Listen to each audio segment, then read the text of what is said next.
In the serenity of a September morning, the world changed forever. On September 11, 2001, the world watched in disbelief as the skyline of New York City transformed into a symbol of tragedy and horror, causing a turning point in history.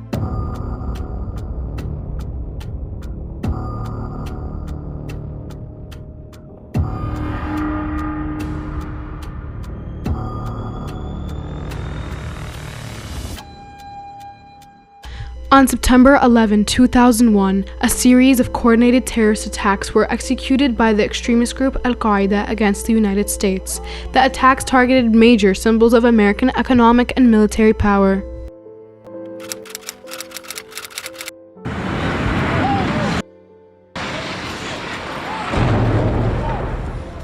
At 8:46 a.m., the North Tower of the World Trade Center in New York City fell victim to a calculated and devastating terrorist attack.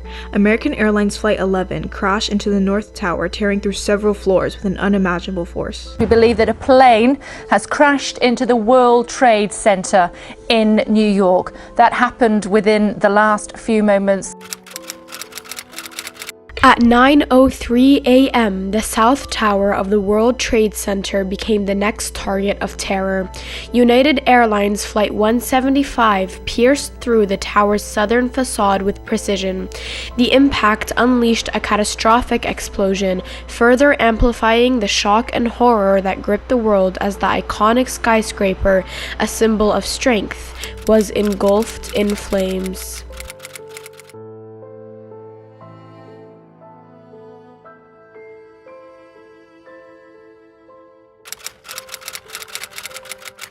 At 9:37 a.m., the Pentagon, the symbol of the United States military might, became a target of the coordinated terrorist attacks.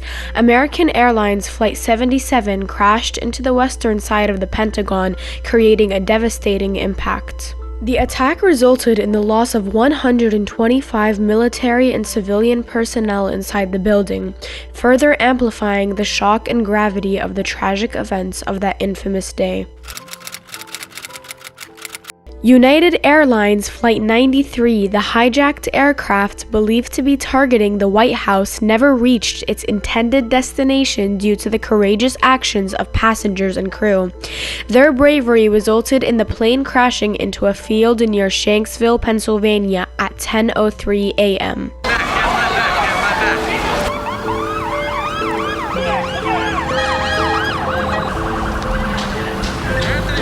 Sean, it's me. I just want to let you know I love you, and I'm stuck in this building in New York. There's lots of smoke, and we just wanted you to know that I love you always.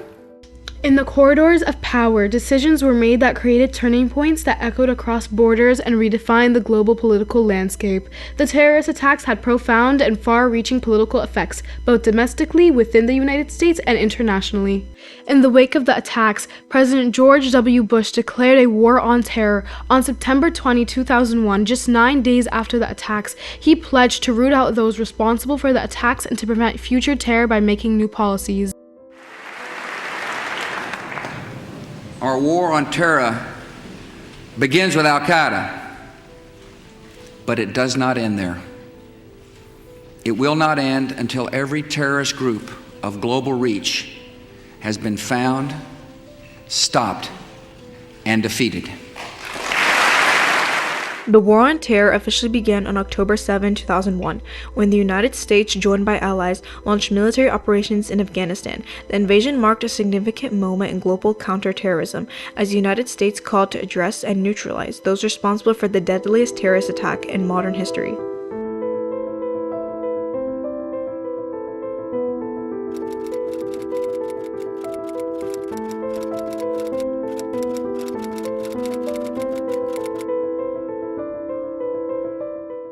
In the initial phase, the war focused on U.S. airstrikes, targeting Al-Qaeda and Taliban, with the sole purpose of capturing Osama bin Laden and those responsible.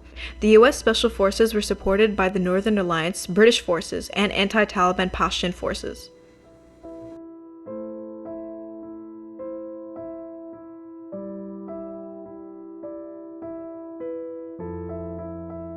There was no higher mission than finding Osama bin Laden. Many political laws were enforced in the wake of 9/11, such as the USA Patriot Act, the Aviation and Transportation Security Act, which led to the creation of the Transportation Security Administration.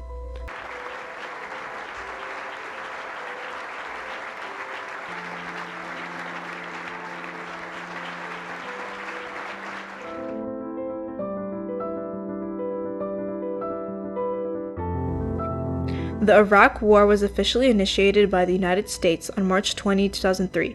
The political effects of 9/11 created a context where there was increased emphasis on preemptive action against perceived threats to national security.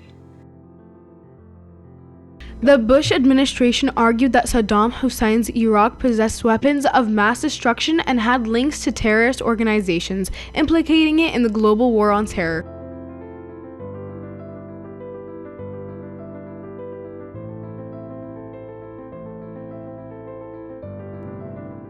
These claims, however, were later found to be inaccurate, leading to significant controversy and criticism. The decision to invade Iraq sparked global debates, with some supporting the intervention as a means to eliminate potential threats, while others criticized it as a costly and unnecessary war based on faulty intelligence. On September 24, UK Prime Minister Tony Blair said, "Of course, there is no doubt that Iraq, the region, and the whole world would be better off without Saddam." Opposed to this course, it means, let us be clear, that the Iraqi people, whose only true hope lies in the removal of Saddam.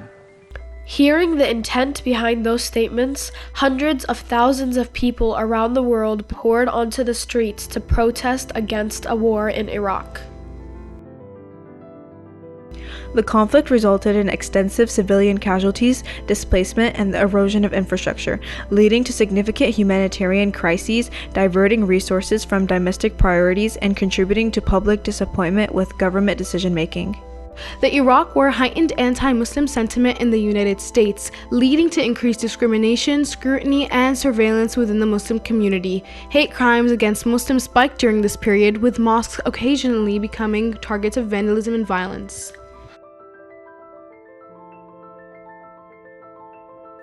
The societal effects of increased national security measures, those implemented by the TSA at airports, were far-reaching. The introduction of stringent security protocols profoundly altered the experience of air travel for millions of passengers. TSA screenings became more rigorous, with enhanced baggage checks, body scanners, and restrictions on carry-on items. While these measures aimed to enhance safety, they also led to longer wait times, increased frustration among travelers, and a shift in the perception of airport security. The TSA's measures, though intended to bolster national security, fundamentally transformed the travel experience.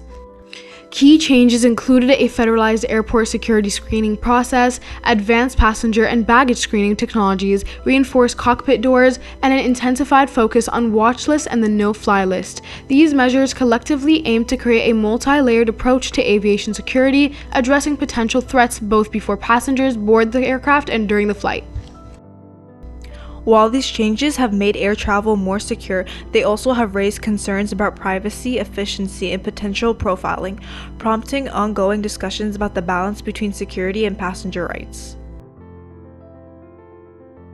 After the 9/11 attacks and the following implementation of heightened national security measures, there was a notable rise in xenophobia and discrimination, particularly directed toward individuals perceived to be of Middle Eastern or Muslim descent.